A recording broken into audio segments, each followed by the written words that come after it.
The British writer, Edgar Wallace, is still one of the best-selling writers of all time. Today, he is remembered for his creation of King Kong. But, during the First World War, he entertained readers with first-person narratives about a completely inept German agent called Heine. Now, on historyradio.org, Michael Henrik Wynn reads, The Man from the Stars, by Edgar Wallace. Jawohl.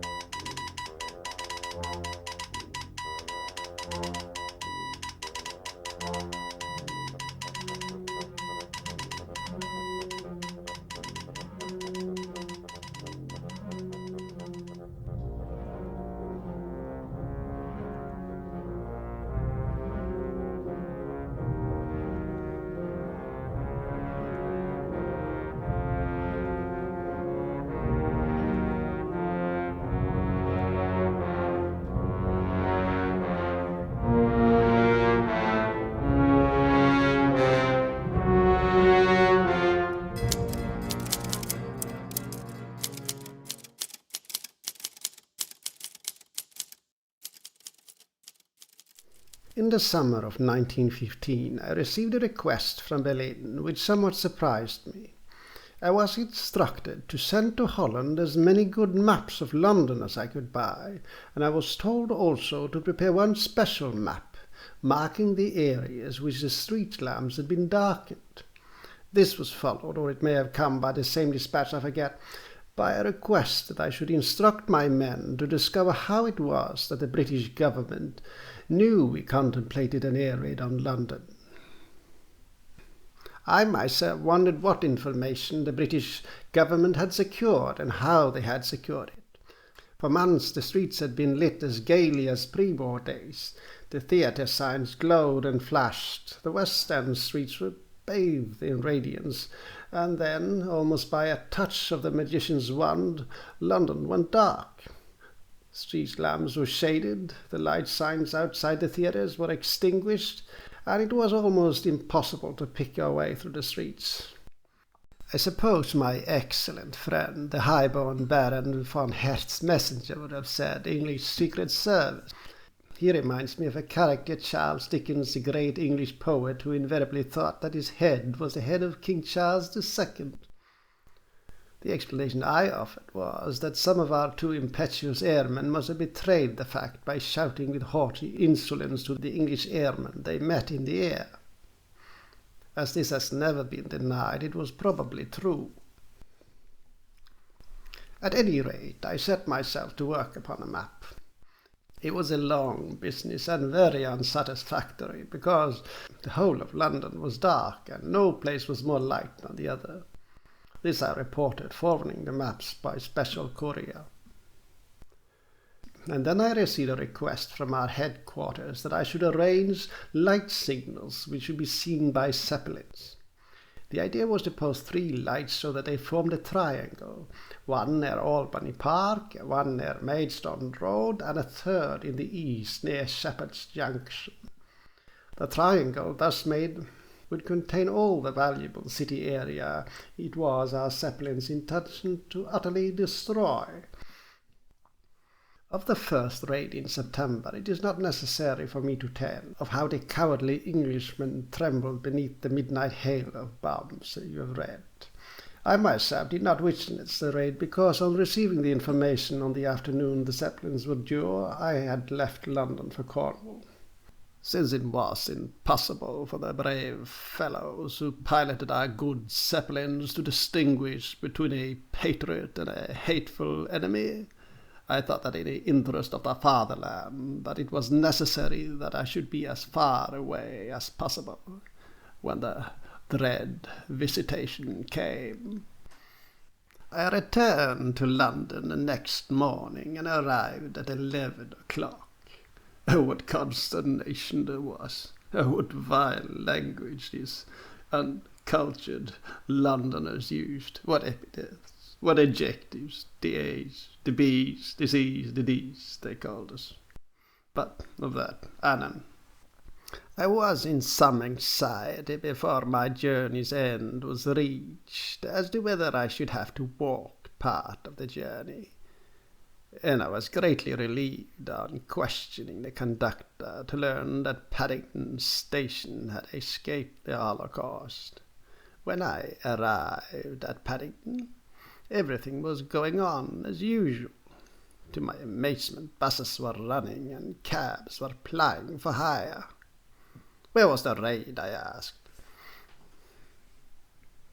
"In the East's End and the city," was the reply. So I thought my triangle had proved efficacious, and calling a cab, I said, "Will you please drive me to the ruined area?" The poor ignorant fellow thought at first it was the name of some public house, and I had to enlighten him. "Where the bomb struck," I said. "Oh yes," he said, brightening up. "I will ask a policeman where they fell." "Do you mean to tell me," I inquired, "that you don't know? Perhaps you haven't been to the city?" "Yes, sir," he replied, in a true boorish cabman's spirit. "I've been to the city 3 times, but I ain't seen no place where the bombs fell." This, of course, was eyewash. For my part, I had removed all my archives from my office, and as that was on the edge of the city, I drove there first, as pleased to find that my office had not been touched. I drove up Ludgate Hill, and apparently everything was as usual. And as it was not until he had driven farther on and had penetrated a side street that I saw a wreckage of the house. It was pleasing, and yet disappointing. A number of windows had been smashed. One house was in ruins, and there was a big hole in a courtyard. But the damage was as such as might have been caused by an explosion of gas. It took me a long time before I found the second place where a bomb had fallen, and there again the results were not as expected. I spent the whole of that day wandering about, looking for devastation. I went east and south and north, and although I saw some damaged houses, the result of our gallant Zeppelin's visit left much to be desired. Returning to my office, I was called on the phone and a code message was sent through to me. As I expected, it was from Berlin, asking for full particulars of the damage done, and very faithfully I described what I had seen, coded it and passed it on to the proper quarters. To my wrath and humiliation, the next evening brought a peremptory demand from Berlin. It had been sent by a radio, picked up off the coast by a little steamer flying the flag, and was brought to me from an East Coast port by one of the couriers we employed for that purpose. The message was, as I say, peremptory, and there were tears in my eyes, tears of sorrow and injury as I read it. "Cannot understand your message. Our pilots report Westminster Abbey as bombed. Whole streets of the city are in flames, Houses of Parliament partly destroyed, and also London Bridge and Tower of London. Several ships in docks hit and sunk. Please personally investigate and report." Of course, there was a chance that these cunning English had, by means of scene painters and workmen labouring through the night, to remove all signs of the destruction. But I walked over London Bridge without any difficulty, and as far as I could see, the Tower of London was uninjured. I reported the same, and 3 days later had this message back. "Be on south side of 3 Mile Wood, north-northeast Saffron Walden, at 11 o'clock on the night of October 7th.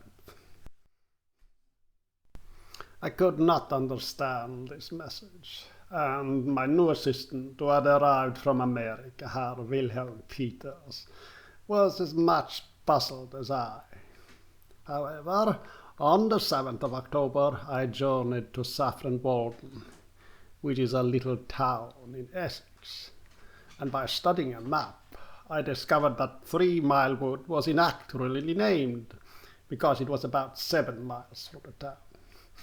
I decided to walk, and arrived in the neighborhood of the wood at about 10 o'clock at night. Having ascertained by consulting my compass, which was the south side, I made my way across fields and muddy ditches to a big meadow, which was exactly placed to the south side of the sparsely wooded little forest. It was a clear night, with a thin ground haze, and was rather cold. I had brought one of those walking sticks, the top of which forms a seat, and this I found very comfortable. For the inner man I had a flask of brandy and some liver sandwiches, and I settled myself down to my vigil, wondering what on earth had induced headquarters to send me upon this wild adventure. Then suddenly my heart began beating at a tremendous rate as I divined the reason. It was intended this night for our airships to reach London, and they desired that I should be a witness. What folly! What folly! What incomparable insanity to risk the life of a high officer of intelligence, to place him in such a horrible jeopardy. I felt myself grow pale. But then, with an effort, I braced up. I was a German.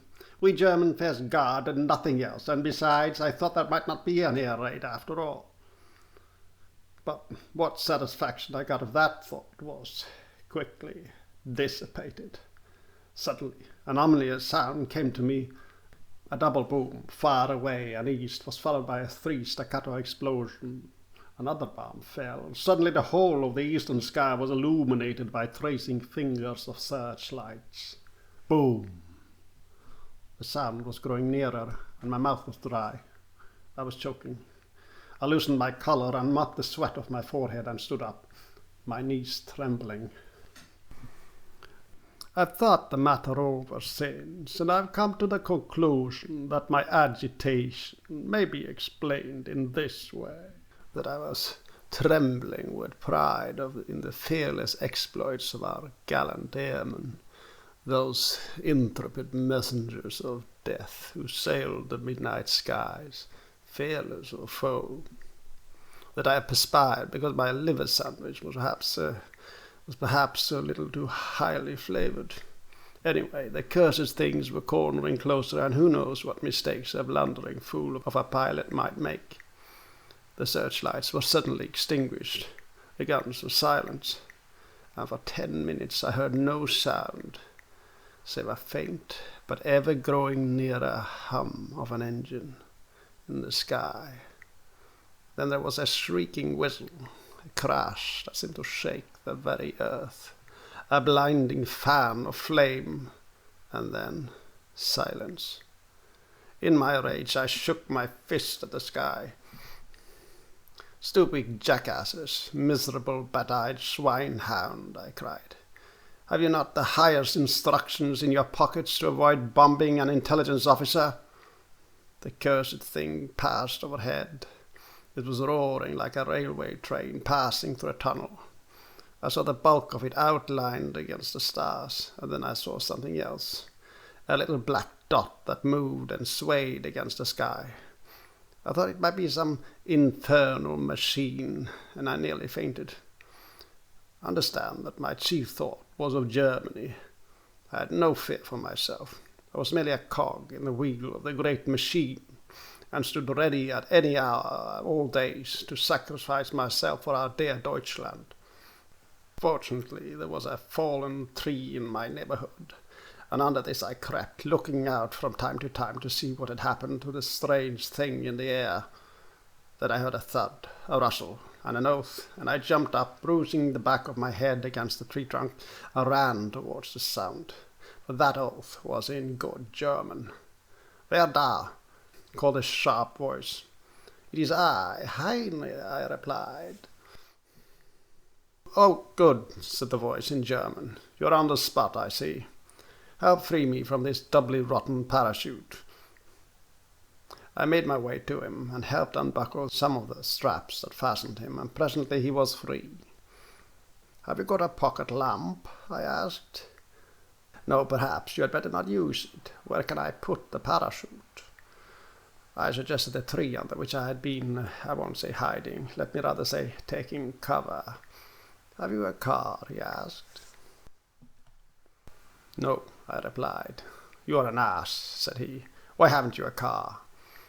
I knew by the imperiousness of his tone that he was a true German gentleman, probably high-born and connected by many social ties with an old family of Prussia.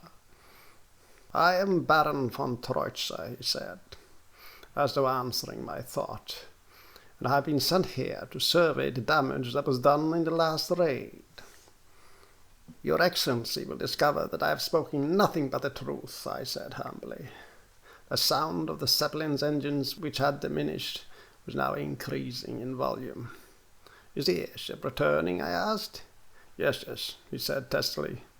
He took from a pocket a small electric lamp and flashed it 3 times in the air, and immediately after 3 tiny sparks of light showed in the sky. "They won't be dropping any more bombs, Herr Baron?" I asked carelessly. "Good heavens, what does it matter if they do?" he boomed.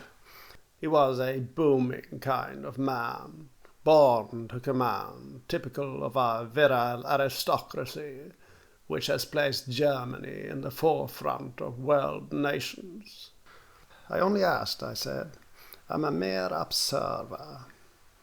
"We only dropped a few bombs," he said, "just to explain our presence. The real business of our visit is here." I heard him slap his chest in the darkness. "I did not know where the raid was intended," I said, "or I would have arranged for a leader." "A leader?" he asked. "What the devil do you mean?" "Evidently Herr Baron is not a member of the Zeppelin crew," I said humbly, "or he would have known that the Zeppelins are led to their destination by motor cars with strong headlamps." "Of course I'm not a member of the Zeppelin crew," he said in deep disgust. "I'm a royal lieutenant of the 31st Regiment of the Prussian Guard." "Does your Excellency intend staying here very long?" I asked, as we trudged along the country road. "For a week," he replied. "After that I return. That is my business," he replied. "If a Zeppelin can bring me here, a Zeppelin can take me away." Though I had never heard of parachutes that go up, I know that all things are possible owing to the inventive genius of our nation, so I questioned him no further. Outside Saffron Walden we stopped while I went to the hotel to collect the handbag which I had left there. Needless to say, people in the hotel were in that condition of cowardly funk which our Zeppelin always inspires. The children were crying because they had not seen the airship, and again I heard in the common bar of the hotel those terrible words which my modesty would only allow me to designate by using certain letters of the alphabet. I rejoined the Baron, and we made our way to the railway station, which was in darkness. Fortunately, the train which came in was also darkened and remained that way until we reached London, and I was able to bring the Baron to my flat without observation. He was a tall, handsome gentleman, dressed in civilian clothes of a noble cut and rich texture, and over a glass of whisky he graciously unbent and told me that he had come to England by this curious method to discover the extent of the damage, not only of the first raid, but of a raid which was projected, and by which it was hoped to lay London entirely in ruins. "On what day will that occur?" I asked. "You will be notified in due time. It may be tomorrow, and it may be the next day," he replied. "I only asked," I said carelessly, "because it is necessary for me to see any of my agents in North Devon on one day this week, and I should not like to miss the raid." "You will stay here until I go. That is an order. Why are you looking so pale?" "It is the pressure of work, Your Excellency," I replied. "I'm afraid I have rather taxed my strength. My doctor suggested that I ought to go away at once to Cornwall, or perhaps Scotland." "We hope to bomb Scotland," said the Baron thoughtfully. "It would not be a bad idea if you were there." When I said Scotland, I said hastily, "I should have said that my doctor suggested that I should go to Scotland in the spring." This is, of course, in the very worst weather. Are you likely to bomb Wales? We cannot reach there. It's beyond our reach, said the Baron. I only asked, I said, because he also suggested that I should go there. When the raids are over, you can go to the devil. I only want your assistance when they are on. Did you say raids or raid? I asked. There may be two, he replied callously. The next morning he expressed his intention of going through the city and the East End to photograph the worst of the damage. I did not offer to accompany him, and indeed, as he suggested that I should do so, I should have firmly declined. Fortunately, he knew London very well, for he had been an attaché at the German embassy a few years before the war broke out. So he had no need for my assistance or guidance. He left the flat at 11 o'clock, and I arranged to meet him at a restaurant in Piccadilly for lunch. I need hardly say that he was armed with a passport not only very completely filled in, but endorsed with exact information of rubber stamps, which were used in those days by examining officers at Folkestone when passengers landed. I was waiting for him at 1 o'clock, but he did not arrive. 1:30 came, 1:45, 2 o'clock, and I began to feel seriously alarmed. I was thinking what an excellent text his arrest would provide for a letter to Potsdam on the futility of sending amateurs, when he came through the swing doors. He uttered no word until we were sitting at the table, and the waiter had served the soup. These English people are very clever, he said at last. In a way they are clever, I said, but by the side of the German. Don't talk nonsense. Our German people are mere slavish imitators of everybody else in the world. If Germany was not a nation of slaves, we would never have an army. This put an end to the easy flow of conversation. But presently I ventured to ask, why does your Excellency think the English are clever? I'm referring to the way they have cleared up the mess we made, and have run up new buildings. He looked up at me curiously as he spoke. Don't you agree? Naturally, I said heartily. I have no reason to believe that hundreds of thousands of workmen have been working day and night to restore the tube damage. He laughed. In addition to being a fool, you are a liar, he said, and I could only smile at the good humour and buoyant frankness of this high-born officer, who was, in all probability, in the entourage of the All-Hires himself, and, at any rate, as I have since learned, had frequently dined with that exalted prince whom we called the Hope of Germany. No, Baron von Treuse went on. The Zeppelin did little or no damage. It got nothing of the smash that we expected it would.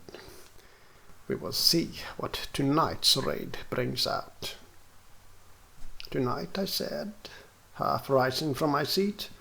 Did I say tonight? He said in an offhand way. Well, whenever it happens. But I knew in that moment of incaution that he had spoken the truth. By the way, I shall want you with me tonight, he said. Tonight, I repeated. I'm very sorry, but this is the one night I cannot be with your Excellency. I have an important messenger coming from Ireland with particulars of a rising, and the Foreign Affairs have particularly asked me. I shall want you with me tonight, repeated Herr Baron. And you will meet me at 10 o'clock, let us say, in St. Paul's churchyard. Himmel, Herr Baron, I exploded. That would be in the very centre of the raid. Did I ever say that it would not, he asked coolly. Of course it would be in the centre of the raid. You understand, at 10 o'clock, the War Office require a detailed account by eyewitnesses of the damage which is done. But my messenger arrives at Fishguard tonight, I said with a tremor in my voice. Forgive me if I am agitated, Herr Baron, but I realize the terrible importance, the absolute necessity of meeting that boat. At 10 o'clock you will be at St. Paul's churchyard, said the Baron. How I loathed and hated this tyrant. We Germans are naturally lovers of freedom. We despise the sycophant that had told you tyranny to us is a pestilential disease to be stamped out with an iron heel. Woe to those who endeavour to enslave the Germans, for they are biting on granite. I told the Baron that I would meet him at the appointed time. Don't come before 10, he said. We will remain until the raid is over. I lifted my hat, bowed as I parted from him in Piccadilly, and I prayed most fervently that the earth would open and swallow this pig, whose abominable manners and low attitude to men, not so well born as himself, aroused in me the deepest scorn. I could eat no dinner that night. I could do no work that afternoon. I sat in my office until 10:15, suffering, I think, from a touch of malaria, an ache which I contracted in America. I arrived in St. Paul's churchyard, dark and gloomy and silent, on the stroke of 10. I had arranged to meet the Baron at the corner of one of the lanes which sloped down to Upper Thames Street, and here I took my station. At 10:15, he had not arrived.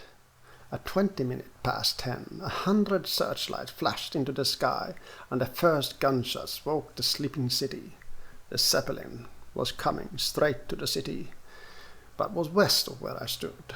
I heard the thud of his bombs and the devil's chorus of the guns. I saw the sky speckled with shrapnel bursts, but much of what happened in that brief space of time between its appearance and its disappearance is blotted from my memory. I could only stand crouched in a friendly doorway, my hands before my eyes, thinking of my dear friends, and particularly of a certain girl in Chicago, with whom I had exchanged photographs, of my dear home, my little brothers. In fact, all my life passed before me. I dare not go out to look at Herr Baron.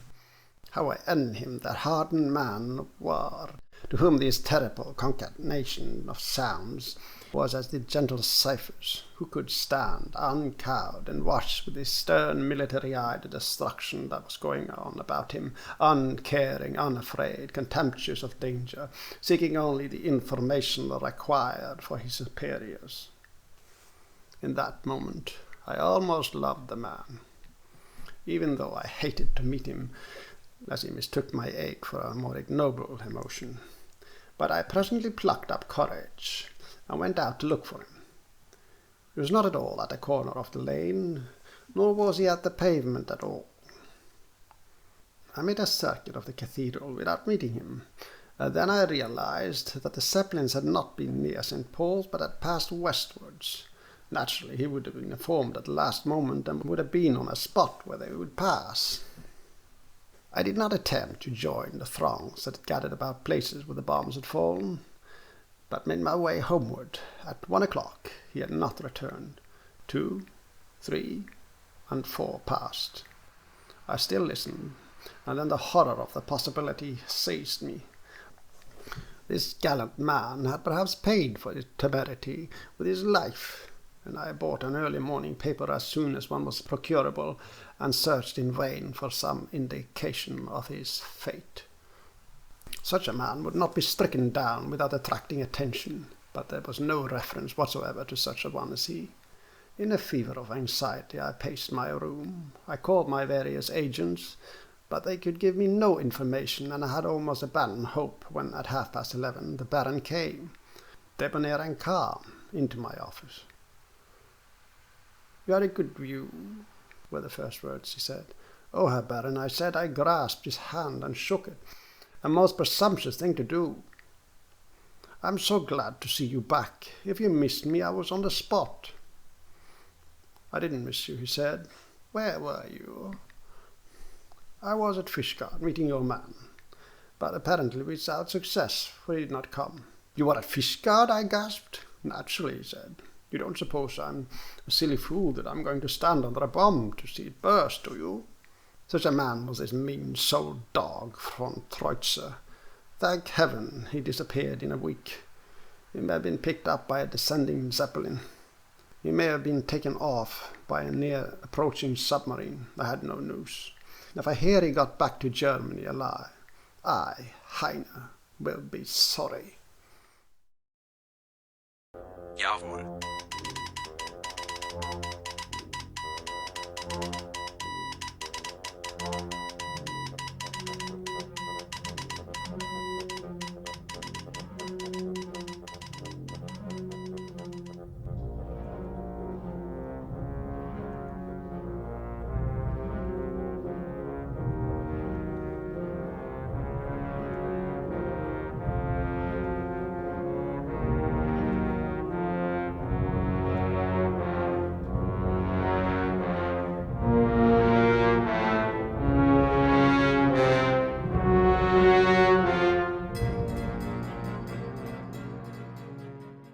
have just heard The Man from the Stars by Edgar Wallace. The reader was Michael Henrik Wynn.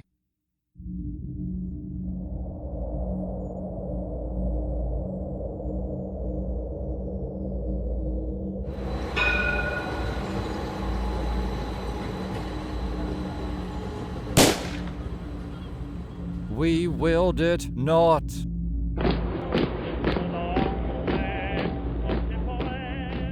Wake up, England! Dulce et decorum est pro patria mori.